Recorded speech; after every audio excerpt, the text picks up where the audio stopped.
welcome to everybody who has joined us online.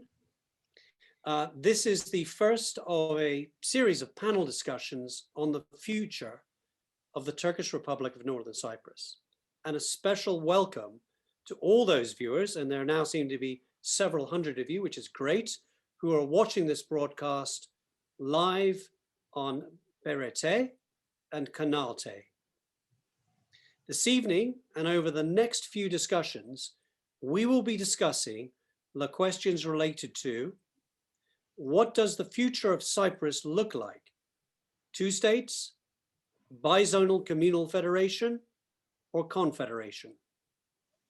Please join us and join our debate by posting your questions in our Q&A section, which is just looks like two speech bubbles at the bottom of your screen. While we may not get through all the questions this evening, we will certainly try and cover them over the series of discussions we'll be having over the next couple of months. Feel free to post your questions during this discussion. A reminder that the second and third of these series of events are scheduled for February and March 24th, again at 7 p.m. UK time. Now I'd like to read a message from the Parliamentary Undersecretary of State, the Minister for European Neighbourhood and Americas, Wendy Morton. As you will be aware, the UK continues to support comprehensive, just and lasting settlement of the Cyprus issue based on the internationally accepted model of a bizonal, bicommunal federation as set out in relevant Security Council resolutions.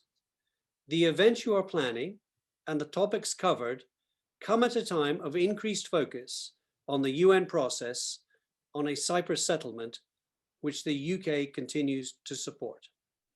So just to reiterate what the UK government's position is, it is based on an increased focus on the UK process on a Cyprus settlement. And now we have a video message that has been sent to us from Ersin Tatar, the president, the new president, I hasten to add, of the Turkish Republic of Northern Cyprus, that we would now like to play for you. In 1960, which was a very important date in the history of Cyprus, as you all know, one of the two co-founding peoples of the Republic of Cyprus was obviously Turkish Cypriots. Therefore, when we start from that date, we were as equal as Greek Cypriots. Unfortunately, in 1964, after the Turkish Cypriots were kicked out by the EOKA movement and Makarios forces, the Republic of Cyprus continued to be recognized as the only recognized state which was obviously occupied by the Greek Cypriots. Since then, this is very important, Turkish Cypriots have been running their own state. So therefore, this is a very important point that should be respected, that the Turkish Cypriots since then have been running their own affairs within their own state apparatus. First of all, it was after 1963, Turkish Cypriot administration. Then it became Turkish Cypriot autonomous state. Then it became Turkish Federated State of Cyprus after 1983, when Rauf Denktaş, our founding president, announced the Turkish Republic of Northern Cyprus. Since 1983, our state has been Turkish Republic of Northern Cyprus. Therefore, when we look at the history of Cyprus, after 1960, we have been separated, and Turkish Cypriots have been running their own state, and now the Turkish Republic of Northern Cyprus since 1983. Therefore, we say to the international community that we deserve our own state to be recognized, because throughout the history, we have, in effect, enjoyed our own sovereignty. Therefore, my policy now, as the new elected president of the Turkish Cypriots, is that we should have two equal sovereign states on the island, because we have been sovereign anyway.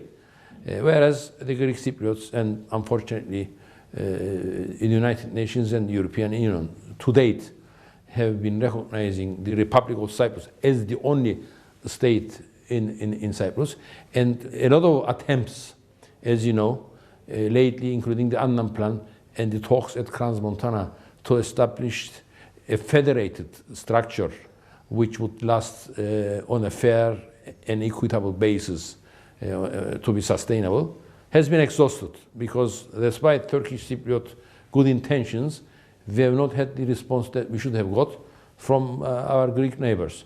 Therefore, all those attempts have been exhausted, have been fruitless. Therefore, our new policy, and we are running this policy 100% in accordance with the Turkish government, we are saying that the new talks should be based on sovereign equality. We should have two equal and sovereign states in Cyprus. In the north, Turkish Cypriot state; in the south, Greek Cypriot state. And we also stress the fact that if we are going to have a lasting solution, it should not be on the basis of the Republic of Cyprus. We should have two new states, the one in the north and the one in the south, and they should recognize each other. Unless these two states in Cyprus recognize each other and respect what they have been doing for the last so many years, then you cannot have it lasting, and you cannot have it on a sustainable basis. Therefore, we demand our sovereignty, we demand our equality, and we, on every occasion, we communicate this aspiration, our natural right, to the international community, that we are one of the two peoples on the island, and we deserve to be as sovereign as the Greek Cypriots, and therefore, after all these years, we deserve to have our own state to be recognized. We believe that if we have a fair solution on the island based on what I have been saying, two equal sovereign states, then we will have peace and security in the whole Eastern Mediterranean, in this region, because since the high carbon energy reserves has been on the agenda, we have had a lot of, as you know, headaches, because Turkey is involved in the Eastern Mediterranean exploration rights with Greece and the Greek Cyprus, their own attempts, and therefore a lot of tension in the area. Therefore, if we have a solution based on what I've been saying, which is the realistic expectation, because whatever the international community tries to communicate to us, the fact is that we have two states on the island anyway. And since Turkish Cypriots have been running their own affairs within their own state since 1963, which is more than half a century, and we have a lot of documentation to prove our legitimacy. One of them is in 1977 in England, Lord Denning, he ruled that involved the Dome Hotel. Lord Denning's statement was that whether we recognize or not, we have to respect and we have to recognize that there are two autonomous administrations in Cyprus. One is in the north, belonging to Turkish Cypriots.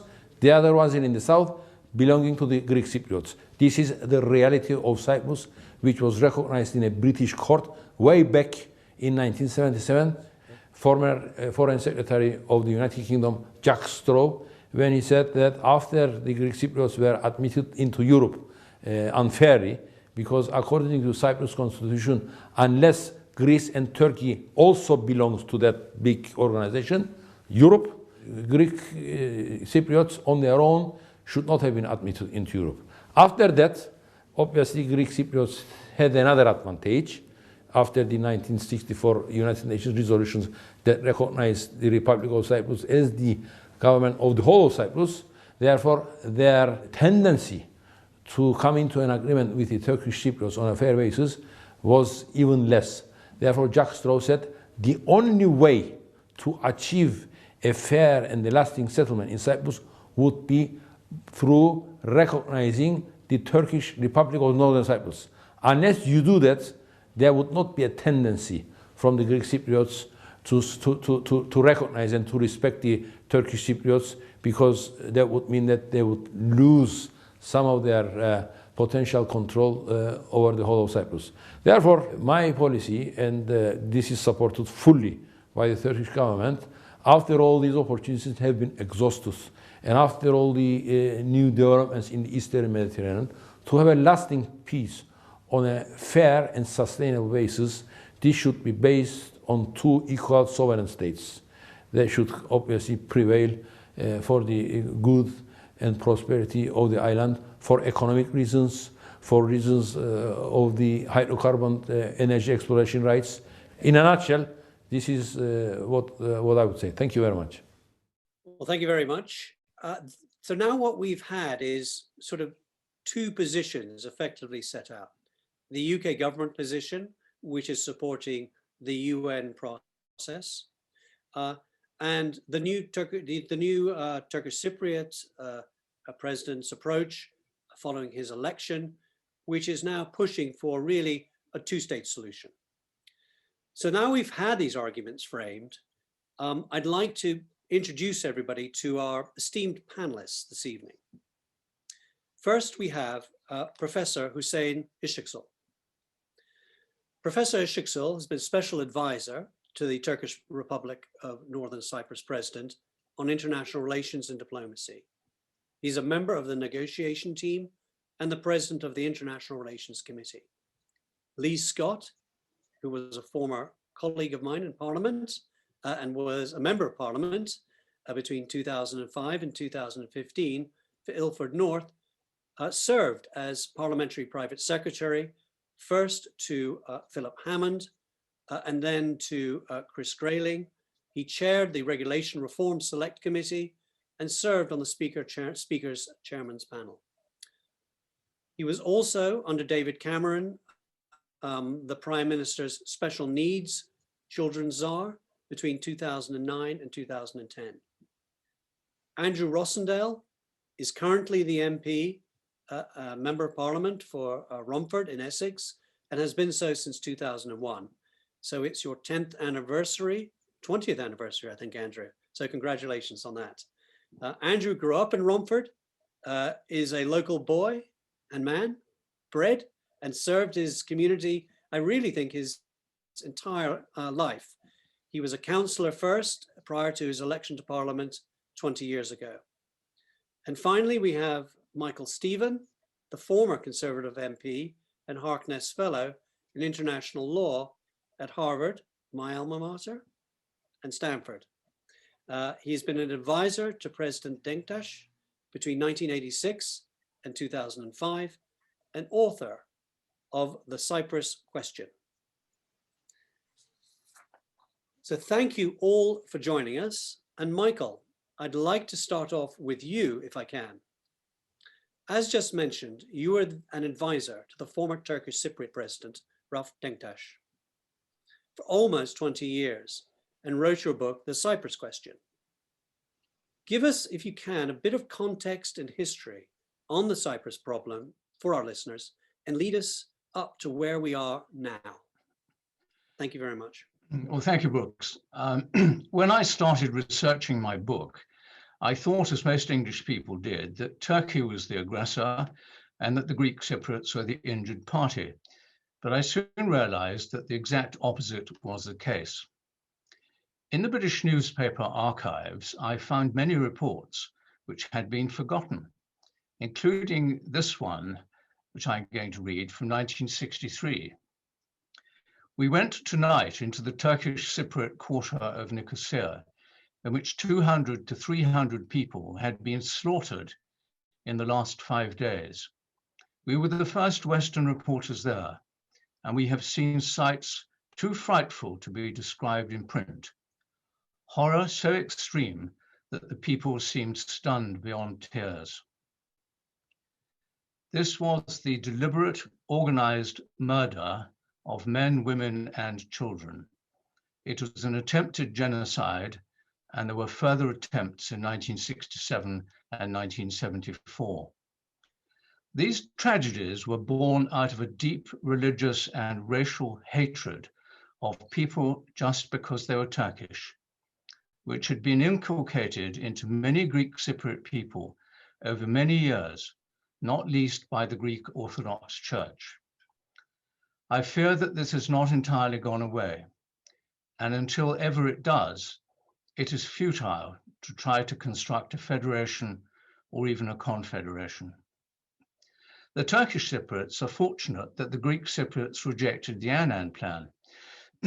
I was sure at the time, and so was President Denktash, that the Greek Cypriots would have used their numerical and financial superiority and their undoubted legal and political skills to manipulate the institutions to their advantage and to the detriment of the Turkish Cypriots, as indeed they did from 1960 to 1963. They would by now have gained control of the whole island. That was a narrow escape, and the Turkish Cypriots should not walk into that trap again. The Greek Cypriots are still working towards the total control of the island, and I'm told that they even tried to prevent this webinar from happening. Now, whilst the perpetrators of genocide in the Second World War have been made to pay for their crimes, the leaders of the Greeks and Greek Cypriots have never to this day had to account for their behavior to any court, nor even at the bar of public opinion. There's not even been an apology, just denials and attempts to shift the blame. Why were these Greek Cypriots never prosecuted?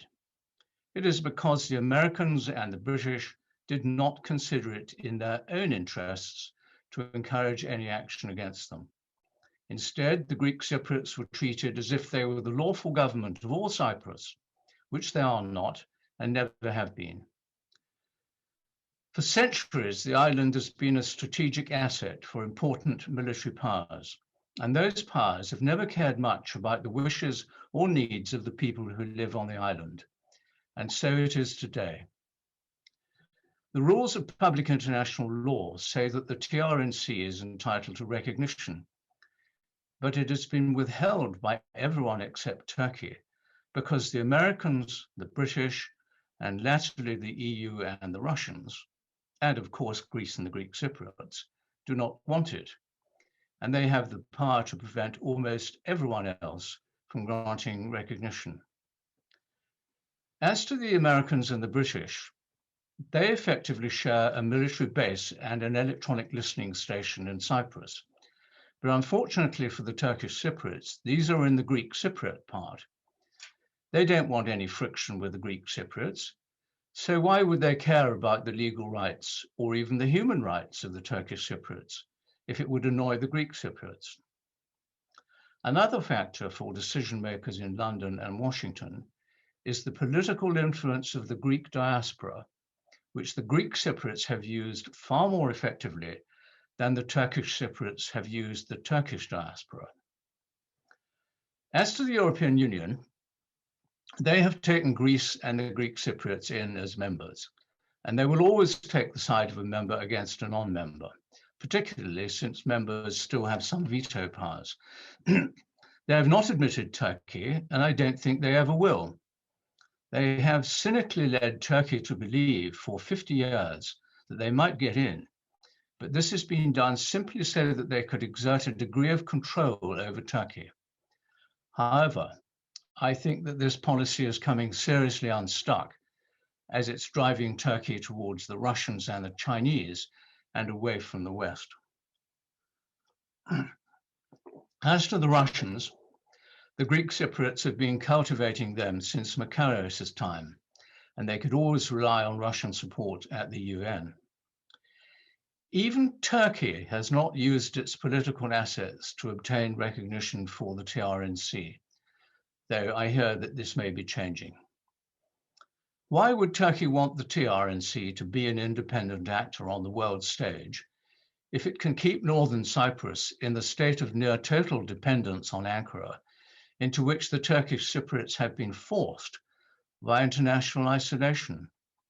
Why would Turkey want to risk being told by a recognized government of the TRNC to remove its troops from Cyprus, which it sees as essential to its own security? We are all aware that some anti-Turkish sentiment exists in the TRNC, and of course it would be actively promoted from the south and from some embassies if the TRNC gained recognition. Finally, what do I think of the UN?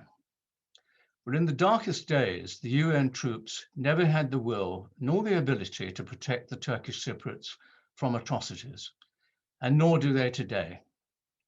Long ago, I advised President Denktash to send them away and stop the charade of the UN talks, as they were going nowhere. And the talks simply gave the Americans and the British an excuse to say that they are supportive, as they still say today, but to maintain the embargo until an overall settlement had been achieved. President Denktash agreed with me, but said that Ankara would not let him stop the talks. The talks are also preventing Denktash himself from devoting his time and energy to improving matters within the TRNC. I think the time has now come for the international community to take Cyprus off its agenda and allow the Turkish and Greek Cypriots to deal with each other as equals and with mutual recognition, if they so wish. Will the great powers allow that? Of course not. Do I think the 5+ UN talks will achieve anything? No, unless there has been a change of attitude on the part of those powers. I don't think a federation or even a confederation would work, because the differences are too deep for the foreseeable future. There would be nothing but trouble. In my view, the peoples of Cyprus will remain for the foreseeable future as pawns in the great game of geopolitics, where legal rules are respected only if they serve the interests of the powerful. We live in an imperfect world, but fortunately for the Turkish Cypriots, their country is a safe and pleasant place to live. Thank you, Michael, for that tour de force on the history of Northern Cyprus and the geopolitics around really what the Northern Cyprus and Cyprus as a whole is facing today. I think I'd like to maybe begin with Professor Işıksal. And I guess the first question that I'd like to ask is, what do you see as the future of Cyprus? Is it going to be a two-state solution? Is it going to be a bizonal, bicommunal federation or a confederation? And you can take as much time as you'd like, given this is your sort of opening pitch. Thank you, Brooks. You are asking such a good questions, and it's not easy to answer, of course, with few sentences. But let me first of all set my warm greetings from the Presidential Palace of the Turkish Republic of Northern Cyprus in Nicosia. I would like to thank the Council of Turkish Cypriot Association, British Turkish Cypriot Association, and Circle Foundation for organizing such a wonderful event and inviting me. As you mentioned, the program is broadcasting live in Turkish national channel in North Cyprus, BRT, and also popular private channel, Kanal T. And also TRT will also make some summaries, I think, Turkish national channel. And I would like to greet, of course, my relatives and friends in England, because I myself was a Chevening scholar. I got the opportunity to study in England at Warwick, do my master's and PhD with the scholarship from the British Council.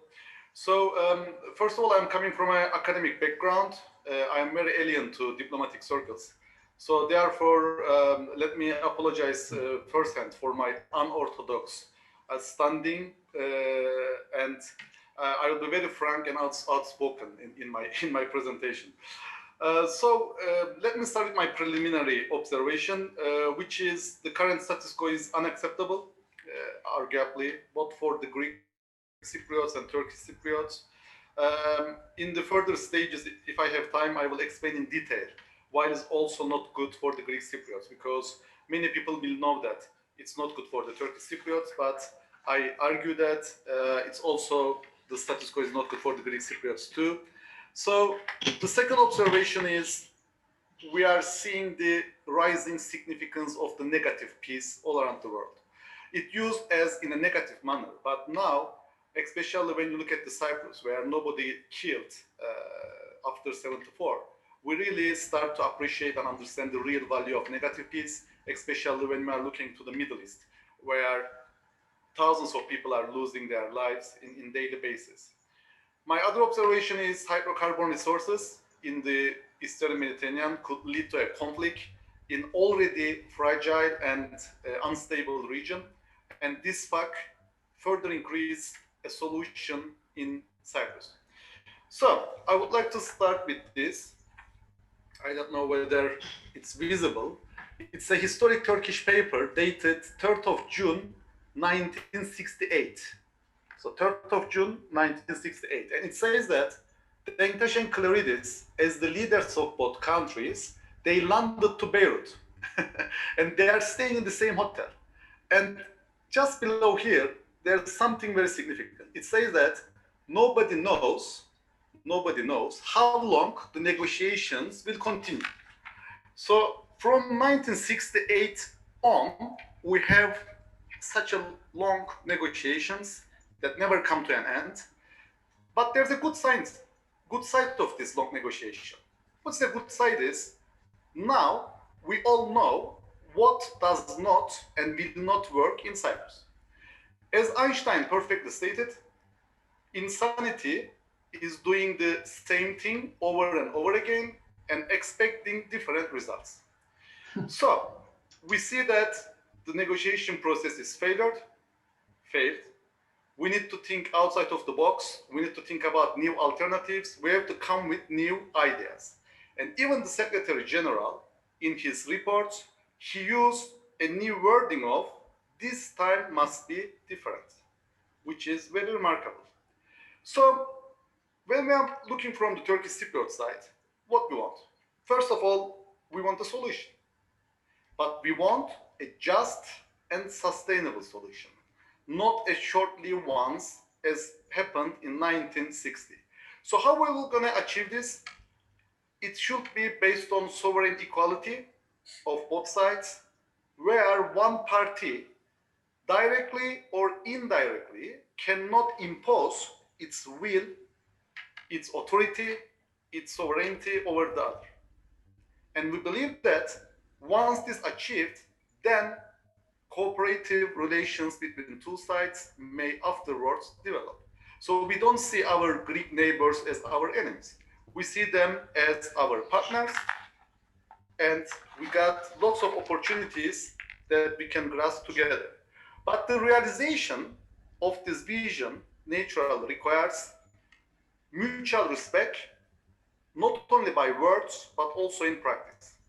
And we believe that Turkish Cypriots, as the neglected community, one of the most neglected communities in the world, deserve much more respect. So what are the alternatives? As you mentioned, can currency could be recognized? Let me give you the answer very directly. It is. If there's a will, there's the way. But first, I would like to answer another question.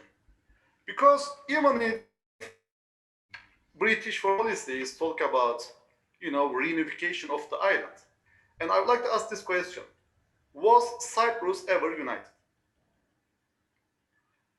Since the Ottoman rule that lasted 350 years, we got two different communities in the island. They subject to different rules. They were different people. Even marriages among them was prohibited. Then, 1960 agreement, again, completely different two peoples. Turkish Cypriots elected Turkish Cypriot vice president, Greek Cypriots elected Greek Cypriot president, 70-30 ratio, etc., etc. Then, after 1963 unfortunate events, where Greek Cypriots kick out the Turkish Cypriots out of the republic by using violence and force, then what happened?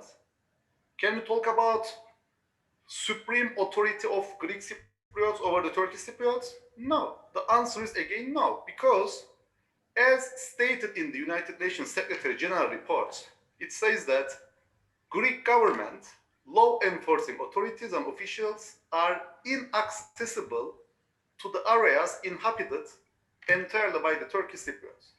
So from 1964 January on, still there were two de facto administrations in the island. So Turkish Cypriots first established General Committee in 1964. In 67, we established Provisional Turkish Cypriot Administration. In 74, we established Autonomous Turkish Cypriot Administration. In 1975, we established Turkish Cypriot Federal State. In 1983, we established Turkish Republic of Northern Cyprus. So all this shows that it's never united, and Turkish Cypriots never accepted the authority, will, or sovereignty of Greek Cypriots, even in their darkest days. So let's come to the more contemporary discussion. The most commonly accepted convention on the statehood, which is Montevideo Convention. It says that in order to be state, you should have 4 basic criteria: a defined and protected territory, a permanent population, effective government that has jurisdiction over territory, and the capacity to conduct external relations. I'm looking to the TRNC, objectively speaking. Yes, I am a side, but objectively speaking, TRNC fulfills all the 4 criteria of statehood. We have a well-defined and protected territory, we have permanent population, we have effective government with established state organs, and we have capacity to conduct international relations with other states effectively. TRNC at the moment have 27 representatives in more than 20 countries, including United States and England, as you know. So I'm continuing. What is more interesting to me is, in addition to these basic requirements of statehood, TRNC also have extras. What are the extras? We have democratically elected government, and we have respect for rule of law, which is absent in many countries in the world that are recognized. So this is, accordingly, brings a strong moral case, which even stronger legal arguments can develop. And in this respect, I would like to remind you that every critical decision Turkish Cypriot administration took, it approved by the referendum by the people. So it was never top to bottom decision. It's always approved by the people. And most importantly, today there are many states that are recognized, but we call them failed states. So although they are recognized, they cannot pay their wages, they cannot control their territories, they don't even have de facto control over their territories, which is once more demonstrated that TRNC is much more successful than most of its counterparts. So although TRNC having all these criteria, have its effective control, as you know that infamous United Nations Security Council Resolution 541 declared the withdrawal of this declaration and called other states to not recognize TRNC and only Republic of Cyprus. So here, the question that comes to my mind, like most of the people's minds, does the Security Council have this judicial capacity to decide about the recognition of a state or a validity or legality of a state? Do they have this capacity? The answer is no. So Security Council decision was a political one. So if it's a political one, then naturally it can be changed automatically. So I'm coming to the contemporary point. We all know who rejected the Annan Plan with overwhelming majority. Professor Işıksal, can you wind up in the next minute though, because we have lots of questions and other speakers. All right. Well, thank you. Okay. I would like to answer what is our position, what's our new position in the next question, if you want, Brooks. Okay. Okay. Cheers. Okay. Thank you very much again for a very thorough briefing. I think it's incredibly appreciated. I think maybe quickly turn to Andrew. Andrew, what do you see as the future of Cyprus looking like? Is it effectively going to be, 2 states within one country, or a completely 2-state solution currently being proposed by the new president? Well, good evening, Brooks. Thank you very much for hosting this evening. I'm really pleased to be able to join you tonight. I have been interested in the Cyprus issue for many years now, having been to Cyprus on large numbers of occasions for different meetings with political parties, both in the Republic of Cyprus and in the Turkish Republic of Northern Cyprus. And as Michael Stephen said at the start of his remarks, when I first went to Cyprus and first learned about the issues there, I assumed that there was one aggressor and there was one victim. But it's only over the years of meeting both members of both communities, of engaging with the politicians on both sides, and in making up my own mind, that I came to the view that actually it's a lot more complicated than we have been led to believe. And over the years, I have argued for different solutions to Cyprus, all of which are based on what has to be a consensus between both communities. There cannot be an imposed solution by the EU or the UN or anybody else. There has to be a consensus to resolve this issue. So I came up with all sorts of ideas about confederation of one sort or another. I even suggested that maybe Cyprus should return to a Commonwealth of Cyprus and have a neutral head of state, such as the Queen. The Queen used to be the head of state of Cyprus, and have two equal communities within a Commonwealth, a federation. And actually, a lot of people in Northern Cyprus were very supportive of that suggestion. And I still think that's something that should not be ruled out. However, I think that as time has gone on, and I remember going to Cyprus in 2006, meeting some of my friends on the Greek side, and they said to me then that they were worried that unless things get resolved within a few years, that generations will come and go, and in the end, maybe there will never be a solution to this.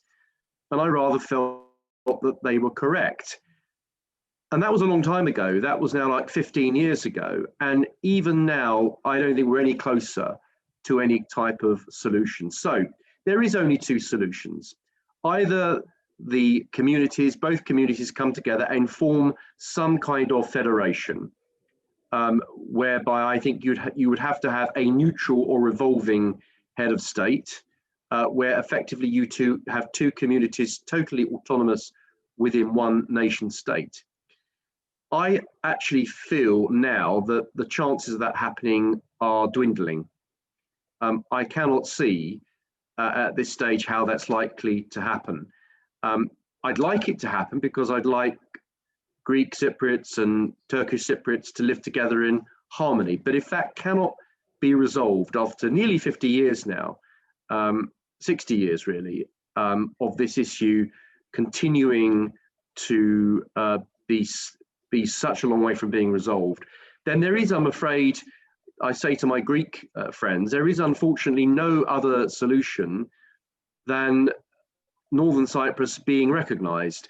And I have warned them repeatedly over the years when I visited and had meetings with them, that unless they change their view and become reasonable and accept that Turkish Cypriots and Greek Cypriots have to be treated as equal with any kind of solution, then in the end, inevitably, there will be two states. And I think we are now moving in that direction. So I haven't given up any hope that there could be a coming together of the two communities. But I personally am now erring to the view that it's probably past the time when that could have been achieved. And as time goes on, and as new generations come forward, it's very hard to bring it all back together again. What I do hope is if there are going to be two states, that we can work with both communities to facilitate harmonious, neighbourly approach, resolving some of the issues of land and property that have created such upset and division over the years. We clearly have to resolve some of those issues. But in the end, if there are two states, well, so what? There are two states on islands across the world. There are many examples of successful nation states that share an island together. So it is perfectly possible, and I think Britain has a role in this, particularly as Cyprus is a part of the Commonwealth. And I keep repeating to my Greek friends that Northern Cyprus really is just as much part of the Commonwealth as the Greek side. It's just that the Northern Cyprus side has no voice and no representation. That has to end. We cannot treat the Turkish people, the Cypriot Turkish people, differently and inferior to the Greek. There has to be equal sides coming together, and if that cannot be achieved, then yes, there will have to be. There is, in fact, only one other option, and that is the recognition of two equal states. Okay, thank you, Andrew. I'm going to actually throw the next question to Lee. Lee and I have had many discussions in the past of two-state or one-state solutions in a different part of the world when it comes to Israel and Palestine. I'm not looking for your views on that, but really you and I have discussed the challenges in a different part of the world. So I'm wondering what your views are, particularly given what you've heard this evening already, on whether there should be a two-state solution or effectively following more of the UN approach, which is sort of two nations within one country. Brooks, firstly, thank you for hosting tonight. And can I start by saying that I think all of us would want to offer our condolences and sympathies to everyone throughout the entire world who has lost their lives with the milestone, sadly, in the United Kingdom today, of passing 100,000 people who've lost their lives to coronavirus. And I think the element of this actually starts to put some things into perspective. I agree with a lot that Andrew said, and I don't have Michael or Hüseyin's in-depth knowledge, but I first visited Cyprus, the whole of Cyprus, in 1979. And some of the questions that are being raised tonight, as Andrew quite rightly says, were being raised a very, very long while ago, 40 to 50 years ago. And nothing much has changed. I genuinely believe that the people who should be making the decisions are both the Turkish Cypriots and the Greek Cypriots. There shouldn't be, as Andrew quite rightly says, anything enforced on either. If anything's going to work, it's got to be the people backing it.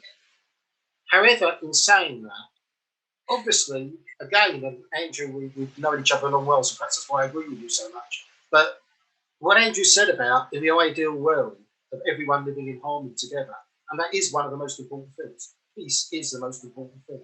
Prosperity, health is the most important thing for everyone on the island of Cyprus. But we may have gone past that stage where that is achievable in a one state. It may well be that it has to be two states. I would like to see every avenue still explored, but I think we are fast getting to the stage where, as I think you said, generations have now gone by. There's new generations and other generations coming where, if you like, the disagreements of the past may be a little too strong. However, I still would like to see some form of negotiation and see where it can go. But as Andrew said, it may be too. Thank you for that. Okay, so everyone is sort of effectively set out their, where they stand on this. And we've had two very detailed analysis of how we've got to where we are today. I'd like to turn back to Michael then and ask him, what are the barriers then to recognizing a Turkish Cypriot state? Well, as the professor said, and I said, there are no legal barriers. In fact, if you read the textbooks on recognition of states, you find that the TRNC does satisfy all the criteria. But as I said in my remarks, the reason that the TRNC has not been recognized is because the great powers don't want it, for the reasons that I indicated in the case of the British and the Americans, mainly to do with the military bases. If they were not there and the Greek Orthodox Church were not there, I think everyone would be living happily ever after in Cyprus. But that is not the reality of today. So that's again sort of repeating where we are, but how do we effectively try and move the dial a bit with these great states? Or do you think that really the only solution is to keep pursuing a track, which is the UN track, and ending up with Professor Işıksal's analysis of the definition of madness as repeating the same thing again and again and hoping for a different solution? Well, we heard in the statement from the Foreign Office Minister, the British government is saying the same as it was saying 50 years ago. So their policy hasn't changed. The only way that recognition is going to happen is if the interrelationship between the great powers changes. And here, of course, Turkey is very important. Does Turkey have something that the others want? Is Turkey in a position to play its cards rather more skillfully than it currently has on the international scene? Is somebody, Turkey or anybody else, going to be in a position to break the logjam, which is what it is, the entrenched positions of the Americans, the British, the Russians, and the European Union? And of course, you can take it for granted the entrenched positions of the Greeks and the Greek Cypriots as well. So can you break the great power logjam? If you can't, then the status quo will go on forever. And I sometimes get a little bit upset when people talk about a solution, as if the solution must involve some kind of unification between the Greek and Turkish Cypriots. As the professor has said, there never has been any unification. So why are we trying to force these two peoples into a marriage that they don't want? And it's very obvious. They've tried very hard. And a lot of people have tried to help them. And it won't work. These two people are not made to be married. They need to live in separate houses, dealing with each other with mutual respect, and hopefully being helped rather than hindered by the rest of the world. Right, thank you for that. To give Turkey some credit on this issue, they've got a lot of pressure points that they're facing today. So I think if Turkey is using its cards with the international community, I think the question is how do we raise Northern Cyprus on their agenda so they can use their leverage? They've used their leverage to enormous effect with the Americans, with the Russians. They have chosen to date not to do that in Cyprus. So I think you're right. They can use their leverage. They just haven't chosen to at this stage. So I'd like to go to Professor Işıksal. So again, what do you see as the barriers? And if you can keep it reasonably succinct, because in about 8 minutes, we need to turn it over to the wider public who have sent in over 50 questions so far. So if you can keep it to 2 or 3 minutes, that would be great. Well, Brooks, you're asking me the mission impossible. In 2 minutes, though. Okay, let me try to put it like this. First of all, how the international community understand the so-called peace in Cyprus thus far is to listen to the Greek community and having empathy to their solution, and they did not have a good and sufficient analysis of a real understanding of peace, and they couldn't understand the international let's say structure and conjecture and which is demonstrated this perception is wrong. So we believe that the only sustainable solution in Cyprus is only sovereign equality of the two parties. And I would like to remind you that as the Turkish Republic of Northern Cyprus, we are holding the key and we see ourselves as a shock observer. In a means that the Greek Cypriots actually could benefit from their recognition and relations with Turkey in tourism, in water, in electricity, in every single field that you can imagine. But we are holding the key as Turkish Cypriots, let's say the key of these relations. In order to exploit the hydrocarbon resources for the Greek Cypriots, they need to have settlement in Cyprus. And everybody knows that carrying the gas to Europe beyond Turkey is at least 7 times cheaper, more profitable than risking it to thousands of kilometers through the imaginary ISMET project. Plus, they will cut their military budget and add this money to their economy, which the Greek Cypriots spending huge amounts of money, on this expending. So let me finish with what shouldn't be. As British High Commissioner Stefan Lilly recently stated on his on the official account, he said that only through reunification will Cyprus be able to achieve the full potential as a hub prosperity and stability. First of all, there shouldn't be any straitjacket and prejudgment like Mr. Lilly did, because we will not go anywhere with such a enforced, such a straitjacket statements. And I have many things to do about you are forcing, but let me finish this part like this. We should all know that any enforced peace in Cyprus will kill all the other pieces within the island. So, and nobody can risk it. None of the great powers, none of the regional powers can risk to endanger the peace, the real peace in Cyprus, in order to enforce the peace in terms of Greek understanding. Okay, thank you for that. Okay, I'm going to throw a quick, so maybe a Brexit question to Andrew,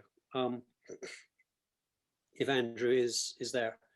In a sort of post-Brexit world where we're no longer part of the EU, is there anything that the UK government can do in a sort of positive way to overcome some of the barriers that we've just heard about? Yes, I think first of all, the fact that the United Kingdom is now no longer a member of the European Union means that we are free to make our own decisions again in a whole range of areas.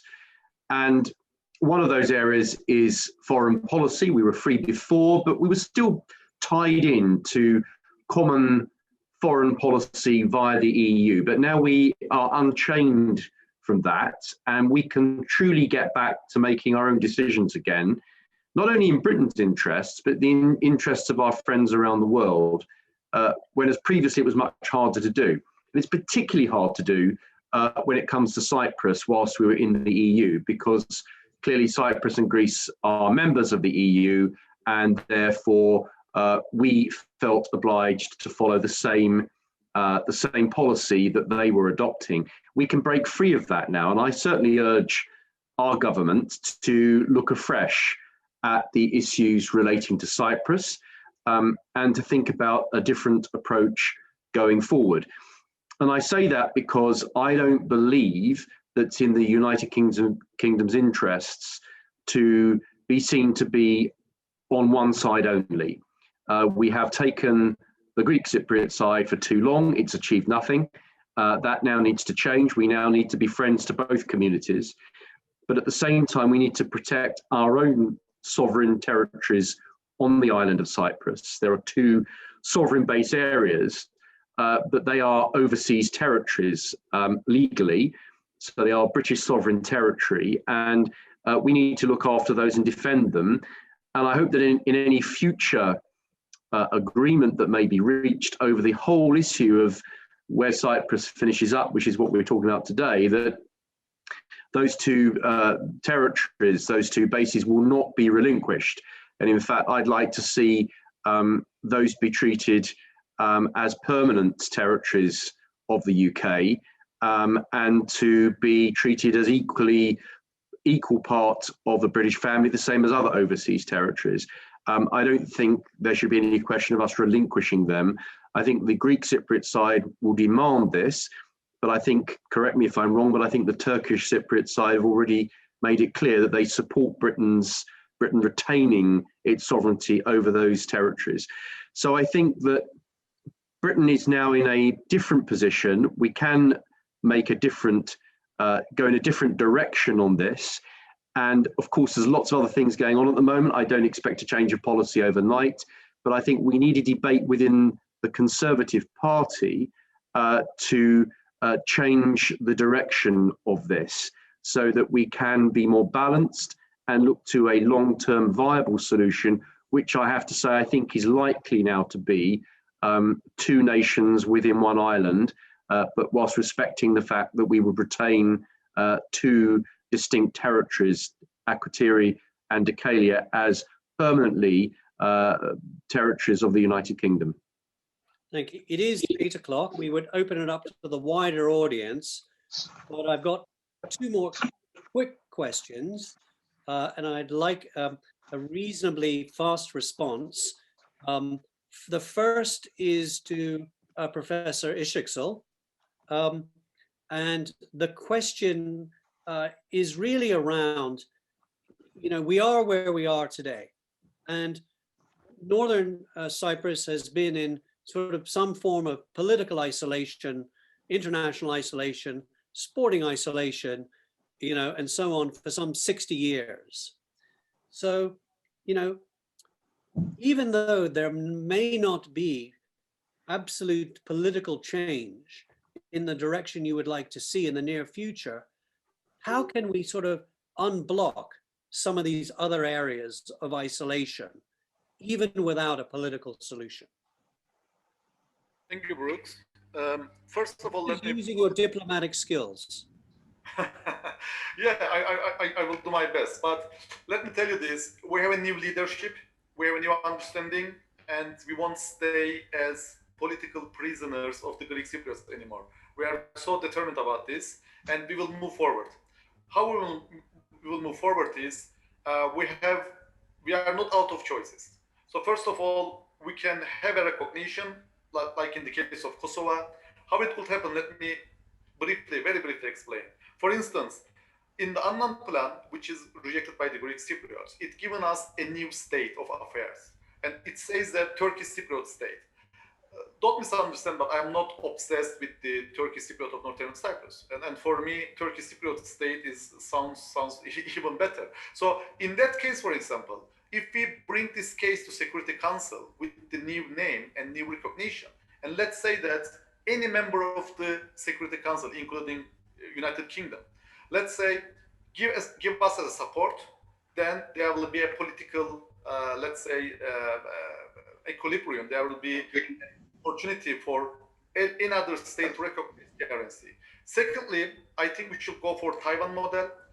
As we all know that the Turkish Cypriots are under the embargoes, as you mentioned, but what is the meaning of the embargoes? I mean, can anyone explain me what is the objective, what is the purpose, and what is the result of the embargoes? It's inhuman. It's nothing to do with political rights, first of all. It's our human rights to have a free trade, free traveling, sport activities, etc., etc. What is the purpose? The purpose is pushing Turkish Cypriots to accept any solution dictated by the Greek Cypriots. This is the purpose. What is the result? The result is not like this. The only result is Turkish Cypriots are becoming more dependent to Turkey. So is it what international community want to see? This is the question they should ask themselves. And I think step by step, we can break these inhuman embargoes. And finally, as I said, we are not out of choices. And this is nothing to do with my official position. This is my all personal argument. I don't want to let floor for any misunderstanding. But also Hong Kong or Monaco model is on the table. Because as I said, we will go forward. We will finish this inhuman isolation, embargoes in any means, and we are not out of alternatives. And as the last resort, we can think about Hong Kong or Monaco model, where our security is protected by Turkey, and we can use Turkey as in order to get touch with the world and export our products and etc. etc. Great. Okay. Thank you for that. Okay. So I'm going to my next question is to Lee, but I've got a question also from the audience, from Alp, and I'm going to sort of tie the two questions together. So Alp asks do you envisage a better trading relationship due to Brexit? This is to Lee, and this ties in, I think, with your sort of interest in business. And could business be brought to the island to help ease the isolation that the people of Northern Cyprus currently feel? The answer to that is yes. There are a number of businesses that I've dealt with, both in the United Kingdom and beyond the United Kingdom, who would be interested in opening businesses in Northern Cyprus and indeed in southern Cyprus. They would be happy to do that. They would want various guarantees, because I think there is an elephant in the room of people harking back to the past where perhaps businesses were, during more difficult times, were not able to be sustained and they were forced out, basically. So they would want certain guarantees given, but there is golden opportunities for business and golden opportunities, and I think this might be a key to prosperity for everyone on the island of Cyprus, to actually bring this investment in. Obviously, and I take Michael's point, I'm not going to use the word solution. I'm going to use the word a resolution to try and sort things out, whether it be a two-state or not. But to sort that out would enable the businesses to come in, enable the people of Northern Cyprus to prosper, and enable business to be done. And as Andrew said, we are now outside of the European Union. The United Kingdom is back in control of its own destiny. And again, on foreign policy, although we did have our own foreign policy, I think that Andrew is perfectly right.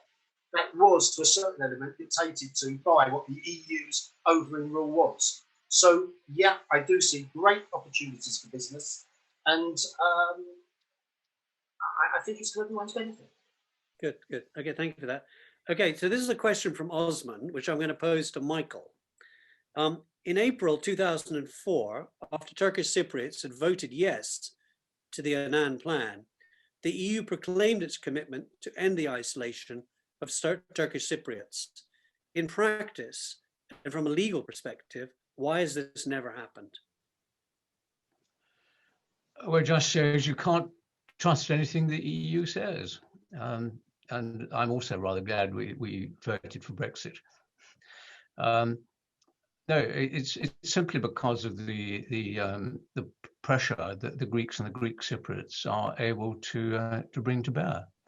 Unless they change their mind, or somebody persuades them to change their mind, nothing's going to happen. Okay, Professor Işıksal, given how the votes played out, back in sort of 2004. What from a legal perspective, why has this never happened? Thank you for this question. One of my PhDs, I have two PhDs, one is about European Union, and I'm sorry to say this, but European Union has many problems. And one of the problems is even smaller state like Cyprus, Republic of Cyprus, can blockade the whole organization political will. So why it happened is that because we are not very alien to double standards regulated by the European Union, and there is a Greece open blackmail to the other member states in terms of blockading the enlargement process. And so when you take all this into account, we see that European Union, unfortunately, is not a fair moderator or fair actor in Cyprus problem. So since because of their rules that binding themselves, we can never expect a fair treatment by the European Union, unfortunately. Thank you for that. Okay, this is a question from Fevzi. The British government's position is to support the reunification of Cyprus. Does the panel feel that any move away from that idea becomes unrealistic? So if the reality out there is, the UN, the US, the UK is saying they want to keep Cyprus as one, is it really being unrealistic to expect anything else to sort of happen? And maybe I'll push this back to Michael. Well, I think it is unrealistic. The fate of the people of Cyprus is decided in Washington, London, and Brussels, and to some extent Moscow as well. Those are the people who have their hands on the levers of power. They're the people who can make the decisions. Nothing that the people of Cyprus may say or do matters a jot to them. They're concerned only with their own strategic interests. So the big player in this pack, of course, is Turkey. And it depends how Turkey plays its cards vis-a-vis those other players. The people of Cyprus can go on talking until the cows come home, and we can, at least our children or grandchildren, can have this seminar like this in 50 years' time, unless the big powers, or one of them, changes their mind. So I mean, Andrew, you're a member of Parliament. The Conservative Party are in power today.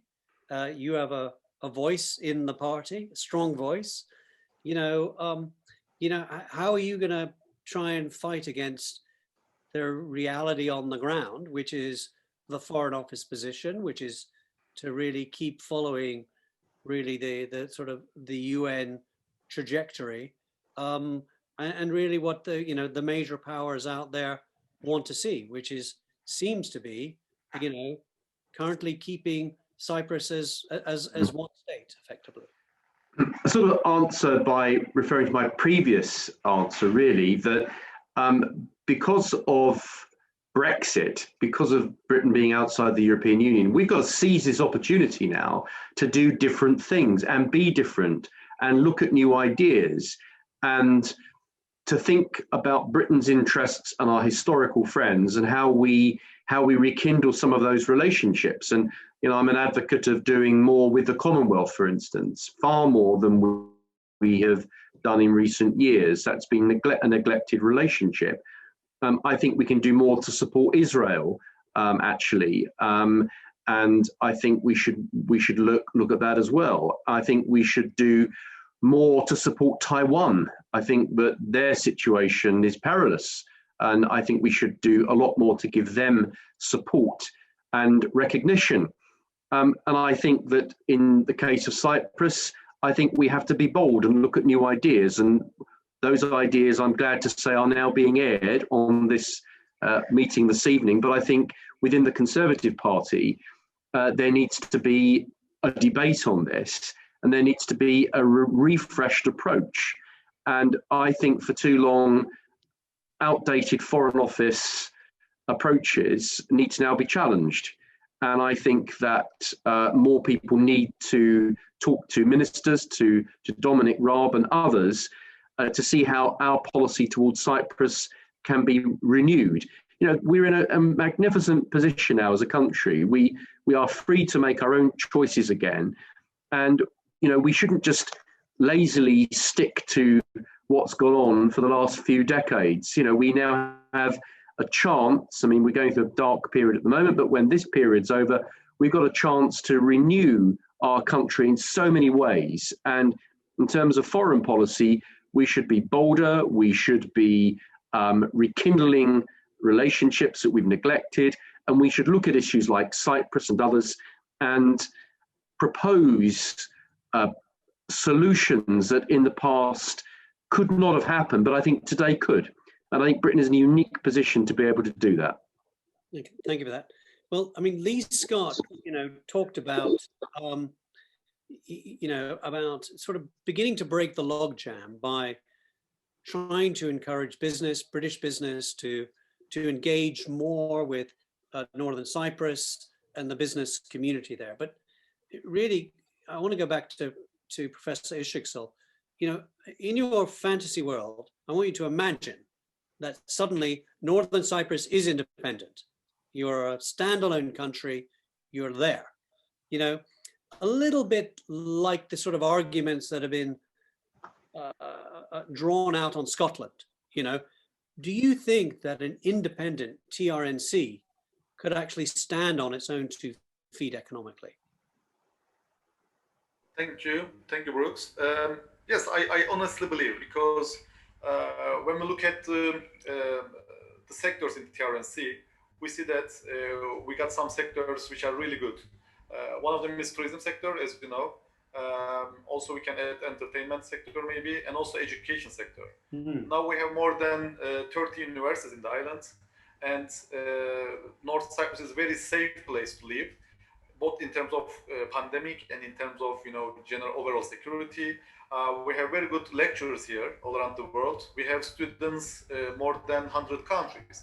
So just, you know, in my imaginary world, why not we have students from all around the world, not only from 80 countries, but from 173 countries. And plus, you know, we have lots of trees everywhere. So, and I also believe that when we break this isolation, we may also have some sectors that could develop, especially software industry, in an island where there's a short distances and, you know, where you can establish a strong infrastructure. I think all of these are possible.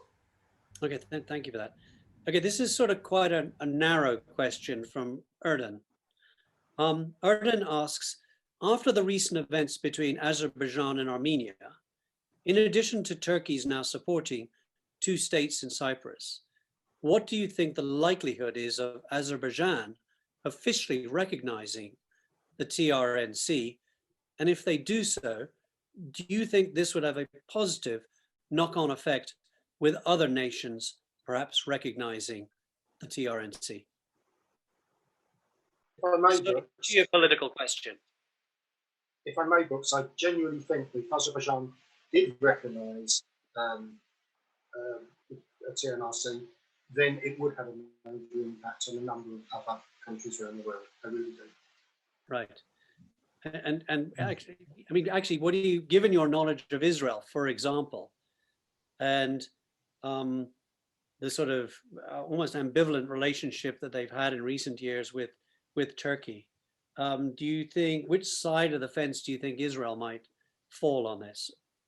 I think it'd be fair to say you could ask me that question after the March elections to see who the Prime Minister and the government is. It's a very of a moment, as you know only too well, but I think this is the 3rd election in the last 2 years. Right. And until that election has been held, very difficult to say, depending on who the Prime Minister is, who the coalition partners is in forming the government, which is always the case in Israel. So it's a difficult question to answer at this moment. But if you ask me in late March, I may well be able to answer that question a little better. Okay. I mean, this is always the challenge countries have, is who's going to stick their neck out first in recognizing somebody. And obviously, you know, I think somebody raised earlier the issue of Taiwan. Taiwan for a long time, for certainly 75 years almost, has sort of been out there on its own, with people dealing with it, trading with it, having sporting events with it, and so on. But nobody really sticking their neck out to say, I'm going to recognize you as an independent country. The reason for that is because China and the economic power of China has prevented that from happening. So I guess in order to accelerate that happening, the only way that can happen really is, I suppose, is for Turkey to use its leverage, which again, I don't see that happening in the short run, given their other preoccupations at this stage. But I just wondered if either Professor Işıksal or Michael, if you felt there might be a knock-on effect with Azerbaijan finally recognizing the TRNC or not. May I answer? Okay, I'll go to Michael first. You have to have a critical mass. I mean, one country recognizing would just be brushed aside. Right. But if you could get 20 or 30, then you've got recognition. One point on Andrew's efforts in the House of Commons, when I was there, I discovered that for every one MP who supported the Turkish Cypriots, you'd have 3 or 4 supporting the Greek Cypriots. So the balance of power within the Parliament and certainly within the Conservative Party, when you think of who some of the big donors are, you're going to have an uphill struggle to change the mind of the Conservative Party in favour of the Turkish Cypriots. And the British government's policy is not run by politicians. It's not run by the Dominic Raabs and the William Hagues of this world. It's run by the mandarins, the civil servants in the Foreign Office who have always run British foreign policy towards Cyprus. And their sticky hands can be seen on this to this day. Okay, Andrew, I'm going to ask you to hold that thought because I'm reading your mind now. But I want Professor Işıksal wanted to respond to this just briefly, though, because we now have over 83 questions to go through in 10 minutes. Well, first of all, Mr. Stephen just steal my words. I was just exactly going to say the same thing, because if we are expecting one-to-one recognition, it will not work.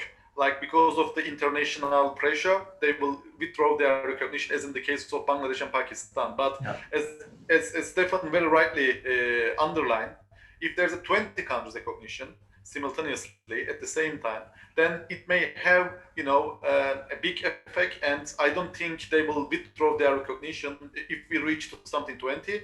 And let me tell you that I will not give you names, but I can say that there are at least 10 countries who are ready to recognize TRNC actually. You know. Right. Okay. So this is now my question for Andrew. The Commonwealth was mentioned earlier.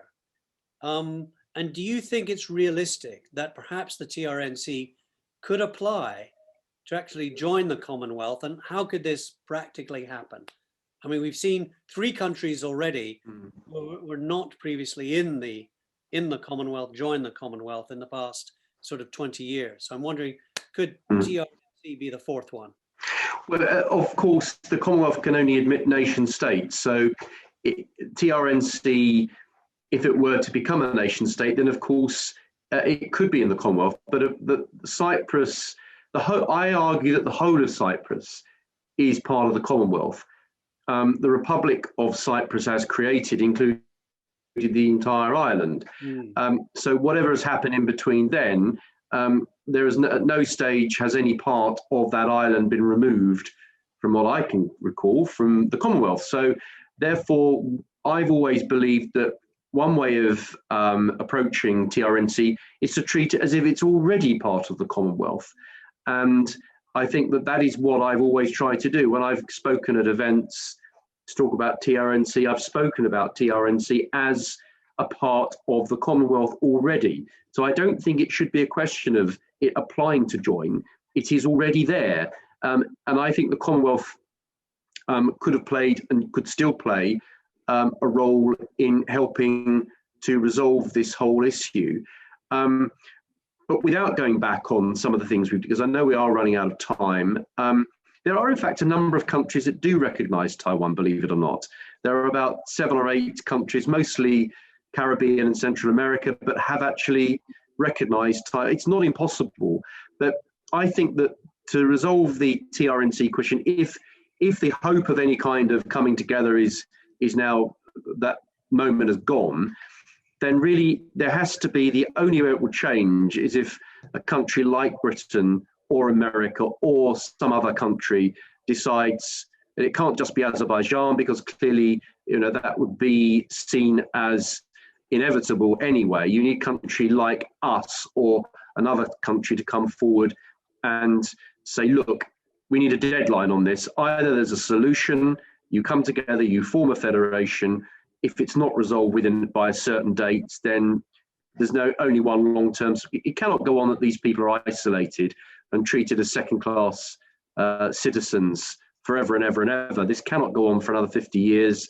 So I think there needs to be a deadline, unless there can be a solution that is amicable and one that both sides can reach by consensus. If that can't happen, and I don't really hold out much hope now that it can, then I think we need to set a deadline. And after that deadline, I think we simply have to recognise a new state. But I hope we can do so in a way whereby both sides can work together as good neighbours. And that is really what we must work towards now. Okay, we basically have 5 more minutes. I'm going to ask everybody to sort of wrap up. I'm going to ask Professor Işıksal to start off, but I'm going to give him a leading question with which I want him to answer during his wrap up, which is a question from somebody in the audience who says, Britain's legacy as an ex-colonial power has been the cause of much controversial discussion, especially last year. What responsibility does the UK have to the people of Northern Cyprus? And maybe as everybody else wraps up, they could integrate that, answering that question as well in their summaries. And you've all got about 60 seconds now to wrap up. Well, I will just try to answer this question. First of all, as a former colonial power, United Kingdom should be much more fair to both sides of the island. I believe that, first of all, a protocol may be added to the United Kingdom Turkey free trade agreements for Turkish Cypriots for them to benefit. So TRNC products may be sold to the United Kingdom through Turkey with the certificate of origin of Turkey, or alternatively, United Kingdom can make separate arrangements for the TRNC products, similar to direct regulation of the European Union. And in this scenario, TRNC products could be sold via international recognized port of Famagusta, and the certificate of origin could be North Cyprus. So my whole point is that we are expecting much more fair approach from the United Kingdom to the both sides of the island, because let me remind you that there are more than 300,000 Turkish Cypriots living in United Kingdom, maybe even more, and we are really expecting a fair stance from the British. Thank you. Okay, Lee, over to you to wrap up. 45 seconds. 45 seconds, right. I say again, the people who should be making the decisions are the people of Northern Cyprus and Southern Cyprus. It should be their decision. This is the chance for a reset for the United Kingdom as we've left the European Union. And let us just hope that in peace and harmony, things can be taken forward for the benefit of everyone on the island of Cyprus. Thank you for that. Andrew, can you wrap up? Well, we have a duty here. This is not something we can walk away from. Cyprus was a British colony, and the links between Cyprus and the UK are still incredibly strong. So we have an historical duty to the people of Cyprus to find a way forward on this. I can only reiterate what I said a few moments ago, that we are at a stage, a crucial stage now, whereby either an agreement should be made with both sides to go along with it and by consensus. And if that cannot be achieved, and the chances of it being achieved are now dwindling as we speak, I feel that there has to be a date set whereby we recognize the fact that there is no alternative but to have two separate nation states within one island, but hopefully ones that will get on well, be good neighbors, and share peacefully that territory. And in the meantime, to work together to resolve all the outstanding issues so that when that eventually happens, there can be harmony rather than constant conflict and disputes. That has to be the only solution unless both sides can, in the coming few years, find a workable arrangement whereby they can stay as one nation state. But it is, as Lee said, completely down to the two sides and the very people of that island to make that choice. It's not for us. But Britain must stand by Cyprus. We have a duty to see it through and hopefully resolve this on a permanent basis. It cannot go on for another 50 years. This is a chance to reset things and to look at solutions that will end this matter once and for all. Thank you for that. And finally, over to you, Michael. Britain entered into a solemn treaty of guarantee in 1960, and we've broken it 3 times. We didn't prevent the genocide. We recognized the Greek Cypriots as the government of the whole island, which they're not, and we failed to prevent the Greek Cypriots getting into the European Union. Place not your faith in the British government. As far as the future is concerned, I would like to see the Greek Cypriots and the Turkish Cypriots living happily in that island, but it will have to be in 2 separate houses. There is no way, in my mind, that we can force them back into the same house. They've had a bloody divorce and they don't want another one. Okay, thank you for that. So I'd like to thank our panelists for a lively discussion. Thank you, Lee. Thank you, Andrew. Thank you, Professor Işıksal. And thank you, Michael. And I want to thank the wider audience there for their questions, of which there are now 91 questions of which I think we probably only answered 3 or 4 or 5 of those 91, now 92 questions. But to remind you all, we have 2 more webinars coming up on the 24th of February and the 24th of March. So if you have enjoyed this evening, I would highly encourage you to sign up for the next 2 webinars. Thank you all for joining us and have a good evening. Thank you. Thank you. Brooks.